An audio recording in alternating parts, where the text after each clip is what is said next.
17 साल का वनवास, लंदन की निर्वासित जिंदगी और अब अचानक वतन वापसी। नमस्कार, मैं आपके साथ विभा उपाध्याय और आप देख रहे हैं न्यूज़ 18 बिहार झारखंड का डिजिटल प्लेटफॉर्म।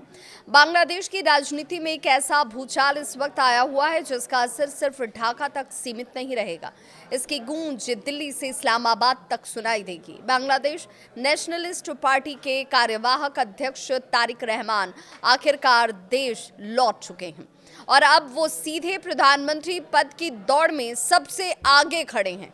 तारिक रहमान पूर्व प्रधानमंत्री खालिदा जिया के बेटे हैं। 2008 के बाद से वो लंदन में निर्वासन की जिंदगी जी रहे थे। भ्रष्टाचार के मामलों, राजनीतिक हिंसा और सत्ता संघर्ष के बीच उन्हें देश छोड़कर जाना पड़ा। लेकिन अब जब बांग्लादेश में फरवरी 2026 के आम चुनाव सामने हैं, आवामी लीग चुनाव से बाहर हो चुकी है, शेख हसीना भारत में शरण लिए हुए हैं और खालिदा जिया गंभीर रूप से बीमार हैं, तब तारिक रहमान की वापसी को बीएनपी का एक तरीके से पुनर्जन्म माना जा रहा है। बांग्लादेश आज चौराहे पर क्यों खड़ा है, ये लोगों के जहन में भी सवाल होगा, तो इसका जवाब जान लीजिए। आज बांग्लादेश बेहद संवेदनशील दौर से गुजर रहा है। अंतरिम सरकार के प्रमुख मोहम्मद यूनुस, सड़कों पर बढ़ती हिंसा, कट्टरपंथी ताकतों का उभार और खुला भारत विरोध सबसे बड़ी चिंता है।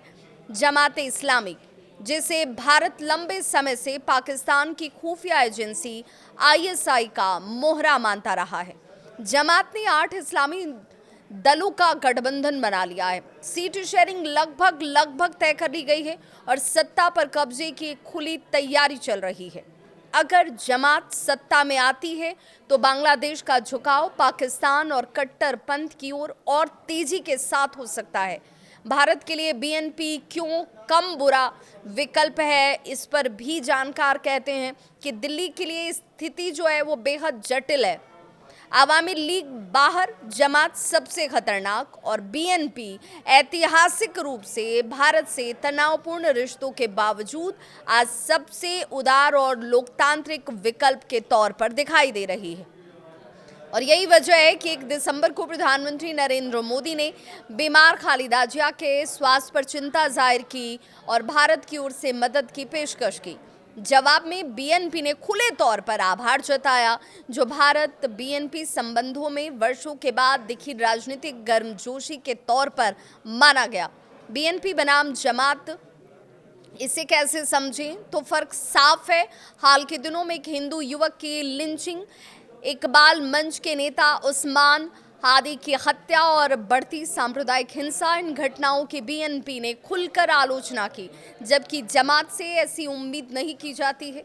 बीएनपी ये जानती है कि अगर वो जमात के एजेंडे पर चलती है तो भारत, पश्चिम और उदार वोटर जो हैं सब उनसे दूर हो जाएंगे, छिटक जाएंगे और उनके लिए नुकसानदेह हो सकता है। आगे अब क्या होगा?